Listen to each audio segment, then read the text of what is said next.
SSC পরীক্ষা ছিল, এখন বর্তমানে শিক্ষা ব্যবস্থাকে ধ্বংস করে দিয়ে এসএসসি পরীক্ষার আগে কোনো পরীক্ষার ব্যবস্থাপনা নাই।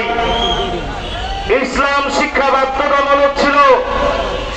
ইসলাম শিক্ষার উপরে 100 মার্কে এসএসসি এবং ধর্ম শূন্য করে দেওয়ার পায়তারা করা হয় নাই, বরং ভবিষ্যতে যেন বাংলাদেশে কোন বিজ্ঞানী, কোন ডাক্তার, কোন ইঞ্জিনিয়ার পয়দা না হয়, এ জাতি যেন তার মেরুদণ্ডের উপরে দাঁড়াতে না পারে। এই জাতিকে মেরুদণ্ডহীন করার জন্য এই জাতিকে শুধু ধর্মহীন শিক্ষা ব্যবস্থা নয়, বরং এক মেরুদণ্ডহীন শিক্ষা ব্যবস্থা চাপিয়ে দেওয়া হয়েছে।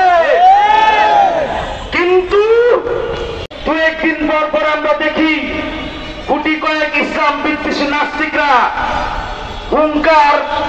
হুঙ্কার মারে, তারা লম্পজম্প করে, তারা বলে যে এই নারায়ণগঞ্জের মাটি থেকে সর্বশেষ কথা, নারায়ণগঞ্জের মাটিতে সমাবেশ, নারায়ণগঞ্জ মুফতি মনির কাসেমি, মুফতি হারুনুর রশিদের ব্যাপারে তারা বলে নারায়ণগঞ্জে ঢুকতে দেবে না, নারায়ণগঞ্জ থেকে উৎখাত করবে।